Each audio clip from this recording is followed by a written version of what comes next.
So what's going on, y'all? So I'm gonna try to make this quick as possible. Now, today we're gonna be talking about the word, which in Greek means the logos. Now, today we're gonna be using blueletterbible.org to go look this stuff up, because this website, you can go look up the verses, you can go look up the words. They got the tools for you to go look up the strong concordance, the transliterary word, and the definition of it. So you ain't got to do no work besides click and read. So that's what we're going to be doing real quick. So let's get to it. So if you watch the video, I click the tool, scroll down.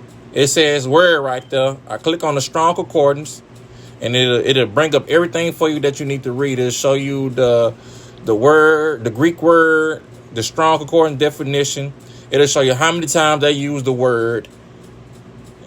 And it'll go down and it'll show you the biblical usage and everything. So this is an easy tool for you to use and for you to learn. As we can see, the word means logos.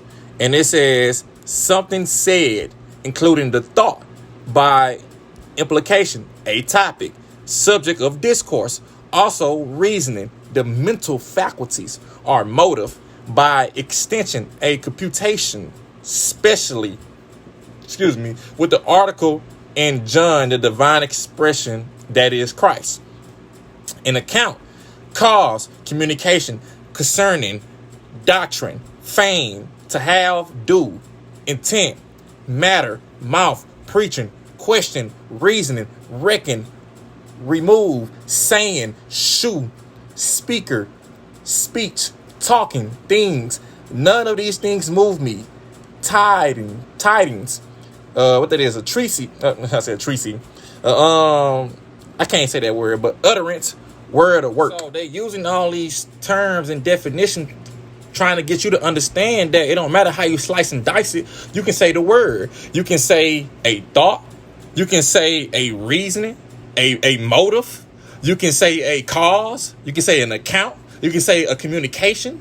You can say a concerning. You can say Christ. You can say an intent. You can say a question. You can say a utterance, a speech. God talked.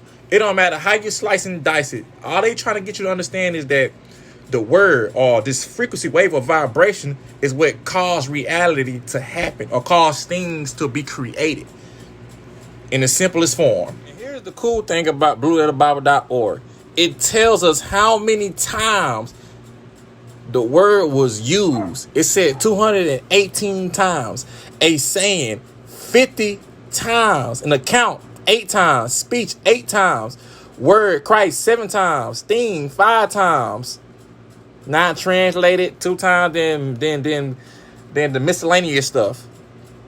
But they pretty much is trying to get you to understand that words is how we create. Just like God used word to create, we do the same thing God do. And then you got the biblical usage. It say of speech.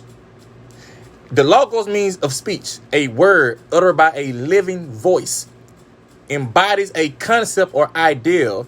What a person has said, a word, the saying of God, decree, mandate, or order. So we can keep going. It say a decree, a mandate, or order of the morals, precepts given by God. Old Testament prophet given by the prophets. What is declared, a thought, declaration, aphorism. I think that's how you say that. A weighty saying, a dictum, a maxima. I can't even say that properly. My bad, y'all. A discourse, the act of speaking. Speech, the faculty of speech. Skill in practice in speaking. A kind or style of speaking. A continuous speaking discourse or instruction. Doctrine, teaching, in a report, in a speech. A narrative or narration.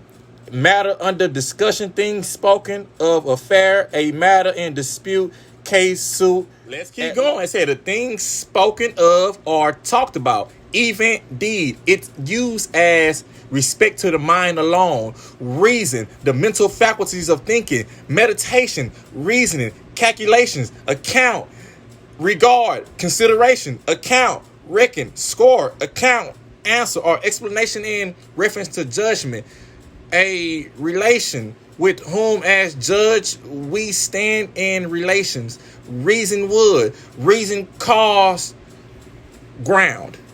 Then it's right here says, and this is what confused people, because people separate themselves from this because they're like, oh, it's talking about Christ. No, it's talking about you too. Stop separating yourself from the story. And that's what we have done. And this is why this stuff goes right over our head. I'm going to read this down below. This is what confuses people right here.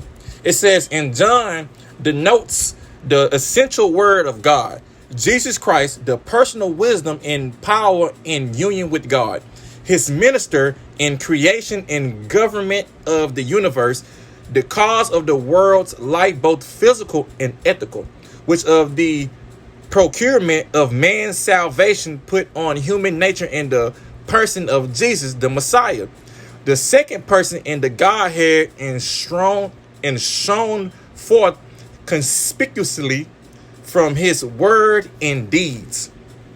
When people read that, they be like, oh, the word is talking about Christ.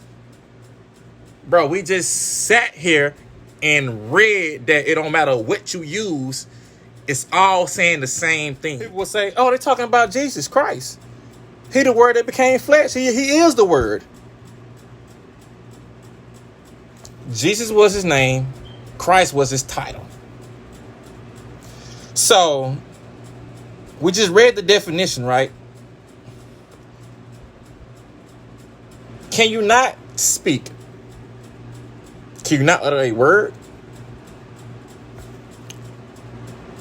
Do you not have a mind? Do you not have mental faculties?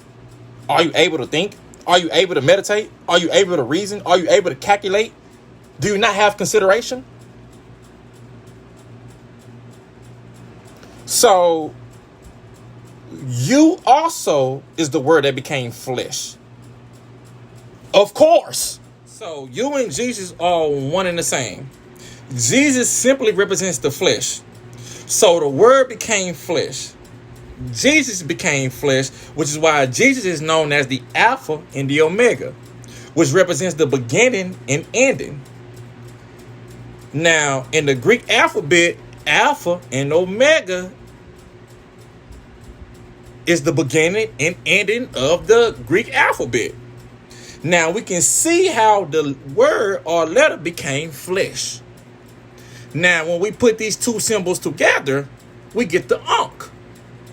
Now, the Omega symbol also represents the Om symbol. And it's been said, Om is the first noise or sound that the universe made. Like I say, it don't matter how you slice and dice it. You can say Christ, you can say word, you can say utterance, you can say expression. It's the same thing. It's saying the same thing. So these two symbols, Alpha represents a man. Omega represents a woman. Look at the symbol, bruh. When you look at this right here, the O or the Om symbol, it represents a opening, a womb, a portal. Then you got the A, which represents a phallic symbol. Man have what? Testicles. Anything that's slain. So when you put these two together, you get the Ankh, which represents feminine and masculine energy, because everything comes through a womb first. This is why the feminine energy is on top. This is why the O is on top, because feminine energy gives life. They have the ability to create. The phallic symbol is the cedar, right? So when these two come together, though, it gives life. So we can't have one without the other, man. That's how God works. Ain't no way around it. This is why I don't agree with the Trinity, because there is no mother in there. They took out the mother. So instead of an Ankh, they gave us a cross, which just represents a phallic symbol. But last time I checked, you need both energies, which what the Ankh represents. So this also represents yin and yang, the way the universe works. This is universal on all levels. It don't matter where you look. Yin and yang is always the way of the creator. Anybody say otherwise is a lie. So this is how I know the Trinity is a lie, because they took out the feminine energy. It's a straight masculine energy. Have no feminine energy in there. This is how I know the cross. This is why I say this is why I won't follow the cross, because there is no feminine energy in there.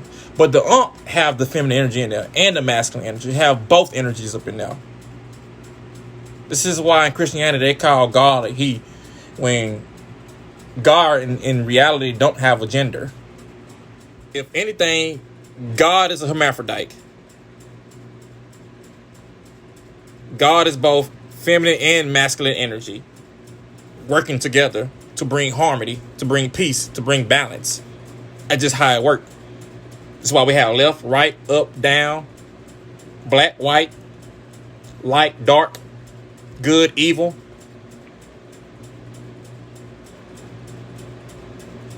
Just the way of the universe. So, when I study the ways of the universe, the things that I hear Christians saying a lot of times don't make sense, because these universal truths trumps what they saying. With that being said, man, tomorrow I'm gonna be dropping part 2. I gotta do a video today before it get too late, man. So I will see y'all tomorrow. Peace.